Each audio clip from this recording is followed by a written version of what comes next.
Want to do a real quick thought. And I'm going to sit on this bed and do this because it's late at night.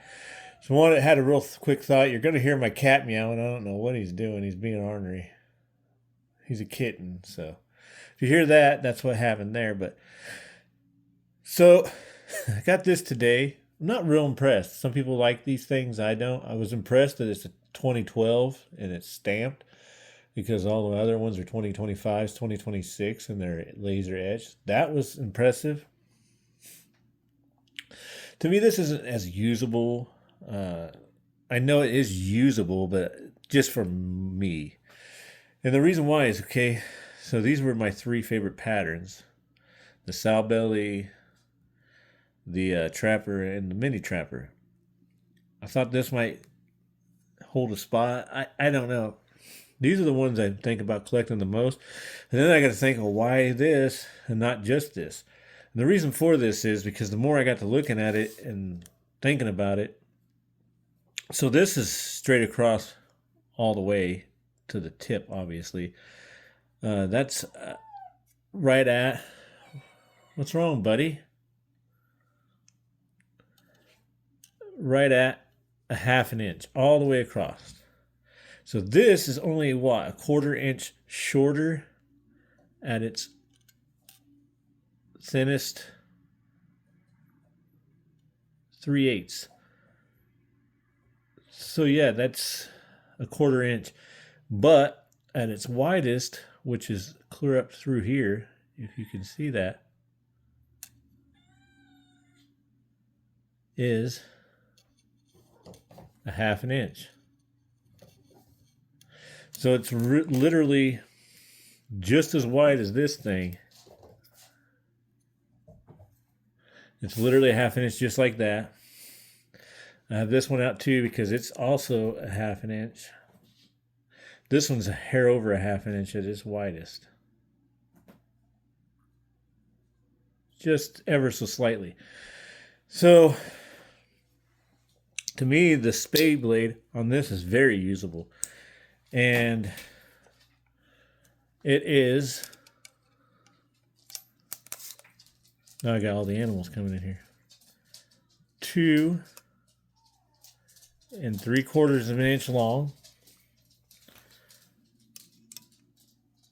2, just a tiny hair over 2 3/4 inch long. So it's as long as that. This is a half an inch longer at 3 3/8, or 3 1/4. I'm sorry. That's about 3 3/8 almost. So it's a little over a half an inch longer. But that still is not like horrible. That makes this mini trapper very usable. Half stops. This obviously is going to be less material than the trapper's blade, but they are the same shape roughly. But at its widest, tallest, however you want to say it, right at 3/8. This one's right at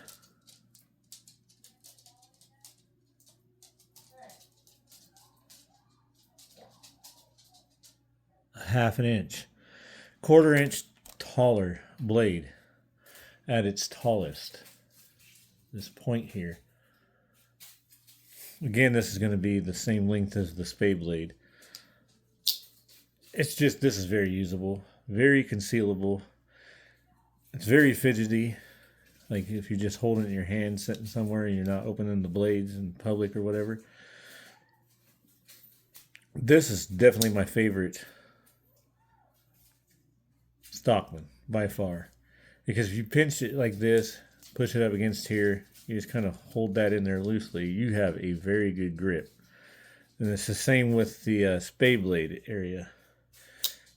Just a little more canting, a little more obtrusive because it's a thin portion of the blade. But again, pinch this, push it up against here, just rest these here. You have a really good grip. It's really ergonomically friendly. Yeah. These are just some points in case nobody knows these things about this. Obviously, this has the bigger sheep's foot. The only one that has a sheep's foot between it and the trapper, obviously. But these are just so tiny. Like, this thing's sheep's foot. It's just craziness. And then that blade is so thin. At its widest, it's probably less than that mini trapper. Spade blade's so tiny. And then you get this sheep's foot. It's just a tiny little guy. So for me, practicality tells me that it's just a lot better. This one. A lot better fit and finish. The recessed blades make it easy to do this. I've done the paper test on all these. You can pull them up quite a ways all the way across to the tang. So there's really going to be no blade wrap, so I'm not worried about snapping it. Same with this, and even that. So most, like every case I've had doesn't have like a blade wrap. You hear it, it's the kick. But definitely good for like a hard user or someone that's really using it for skinning animals. But this one, I don't know, I just can't say enough about it. So these two are probably what I want to collect in the future. This is just an idea for everybody else. Like, if you were doing your first case knife, this would be more than enough. The canting on that blade there, I just like it. The way it kind of faces downward. It's very ergonomic. You could hold it. You can easily get 4 fingers wrapped around that. I have an extra large, I wear an extra large glove. You can do it that way. But the best way is to put your finger right in that ricasso or the tang, whatever you call it. Just that's perfection. And this doesn't do it justice because there's a little bit of handle sticking out right here. It's got a good spring to it. Obviously, it's not as sturdy or stiff as the full size, but it's good enough. I mean,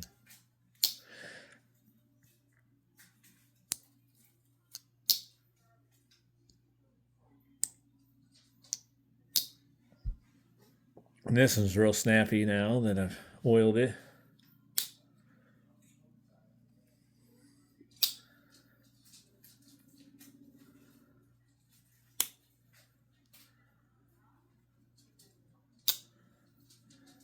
Most people that are no case know all this stuff I'm saying.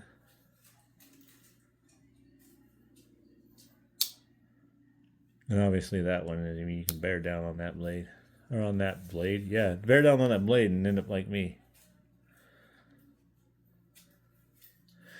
I like, there's something about them ricassos, tangs, whatever those are. They just, I'm a sucker for those and a blade canting. So me personally, that's why these two happen to be my favorite. This one's actually a little bit longer in the handle. But I don't know. I love the stamping. I wish they'd go back to the stamping. Because, I mean, all the blades have it. There's the model number with the stamped in there. The SS. And then the case with the year, which is 2012. There's 8 dots. 2 removed. So this one probably will just be sitting. If somebody I know is trustworthy, I mean, just anybody commenting, I don't know. Like if you're a part of that case site for a while or something, the XX case knives that they do the bids and auctions and deal or no deals on, and you are into especially the blade stamping, I may consider a trade, especially if it was for a mini trapper that's brand new like this, never been used, never been sharpened. Good action. No major gapping. That looked like one, but if you get it in this side of the light, You can see there's no gap there. It's just the lighting. This here is probably a minor gap. Stuff like that don't bother me. I mean, if you had something like that, that doesn't bother me. Obviously, I don't want to be like, oh yeah, you're going to get gapping and I don't get no gapping. I'm trying to see if I can see a lot of light through there. I can't, and I wish I could show you. I see minimal light coming through on this side. But that could be because I got the dang thing back spring open too. Let me see now. Very minimal, very minimal light coming out through right in this area. But again, this is kind of a little proud, just a tiny bit. See, like that, I can't tell if that's lighting or gapping. You can't feel anything. You can't feel anything, and then you move it, see, you can't really see no gapping. Just like, where's that one at? Right there. You kind of still see it. What blade is that? That is the